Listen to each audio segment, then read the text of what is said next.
Hello, and welcome to Let's Talk, the podcast where we sit down with businesses and unpack the conversations that matter the most. I'm your host, Kalindra Rodrigo, and today we are going to be talking about a topic that a lot of companies don't openly admit. They are running their human resources or their HR manually. Spreadsheets, emails, paper files, memory-based processes. In 2026, that is not just inefficient, but risky.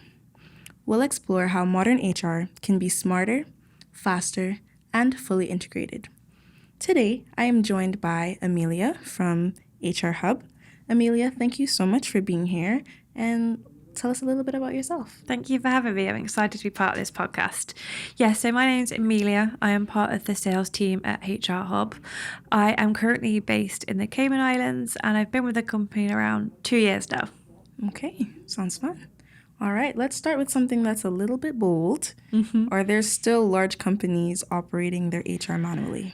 So from my experience doing demos weekly with 20 companies a week sometimes, most large organizations do have digital tools, but they don't have one centralized tool. They have one tool for HR management, which is usually US based. And then they have a separate system for payroll. Recruitment can be handled manually, which is not great. There's lots of emails come through to one person's inbox to keep going through. Yeah. And then reports are just built on random spreadsheets that are usually in a shared drive, again, which is not centralized. So while they are digital, but not one centralized system. Okay. So there are a lot of multiple systems that are being used at these companies. Yes. So what is the risk, or what are the risks of using different systems for different tools and different things? So when you have multiple systems in place, it creates inefficiencies. So it can create data inconsistencies, it can create payroll risks.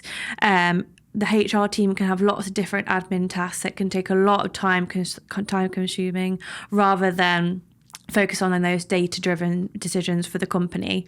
So it's not automated, it's just creating complexity.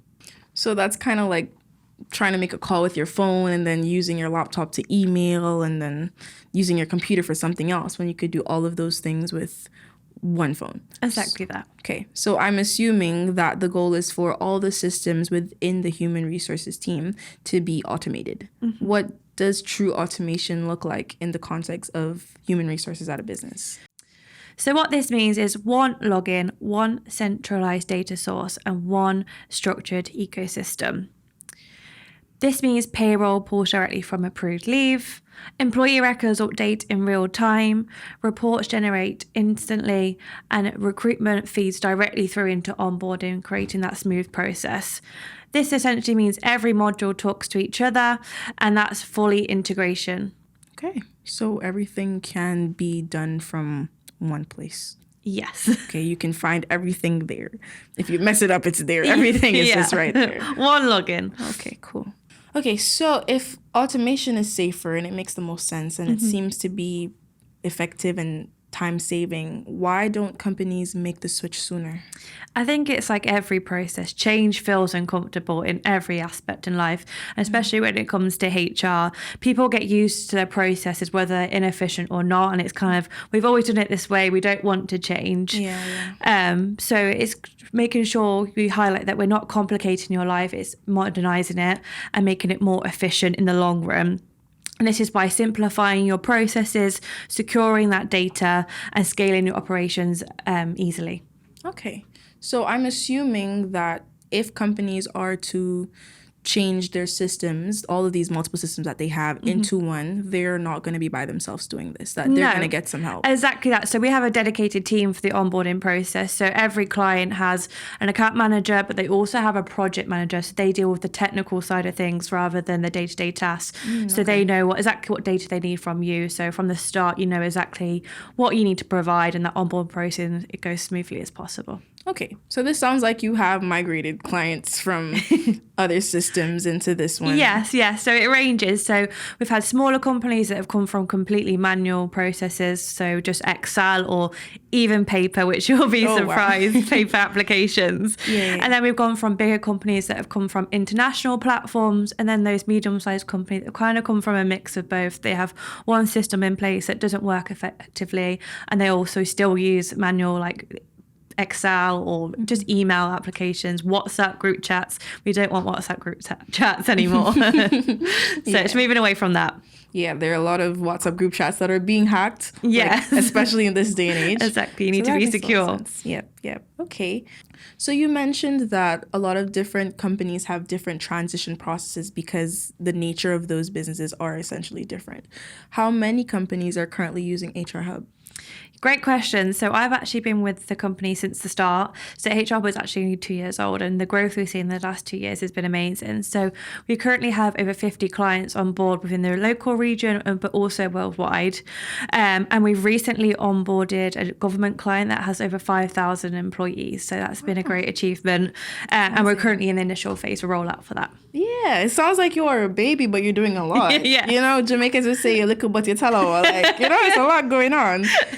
Even though it's just been 2 years, you all have grown and achieved a lot. How can you guarantee the safety and the security of your clients? So I'm glad you asked that question. It's probably one of the most frequent ones that comes up when I'm doing the demos day in, day out.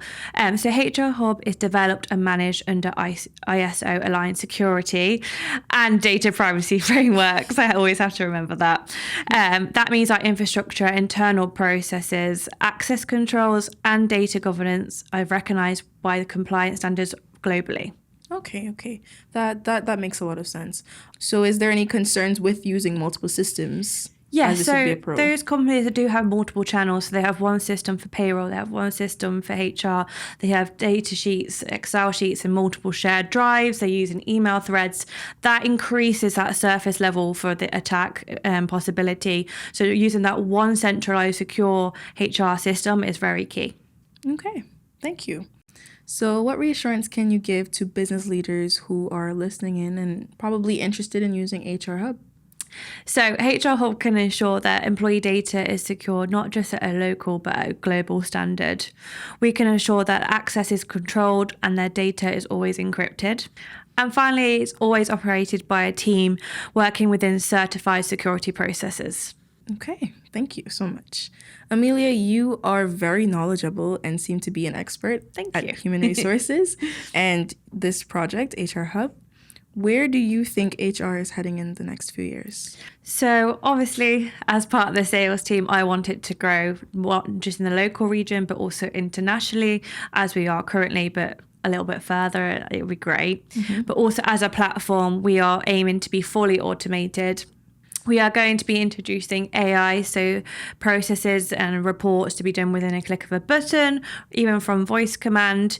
And then that leaves the HR team to start making those data-driven decisions rather than focusing on those day-to-day tasks. Thank you so much for your projection. What is your final message to our listeners? If a CEO was listening to our podcast today, what should they be asking their HR team tomorrow? I would be asking if our HR system is fully integrated or are we still using multiple disconnected systems? Okay, thank you so much. Ladies and gentlemen, that's a wrap for this episode of Let's Talk. HR isn't just administration, it's infrastructure. And it needs to be integrated, secure, and intelligent. If your business is still relying on disconnected systems, this is the moment to rethink how human resources should operate. Amelia, thank you so much for sharing your insights with our audience and our listeners. Thank you for having me. If you're ready to simplify, secure, and modernize your HR Hub is currently offering a 3-month free trial so you can experience fully integrated HR without pressure. Focus on people, not systems. And that's it for this episode of Let's Talk, bringing you real conversations that move businesses forward. I'm your host, Cayman Islands, and thank you for listening.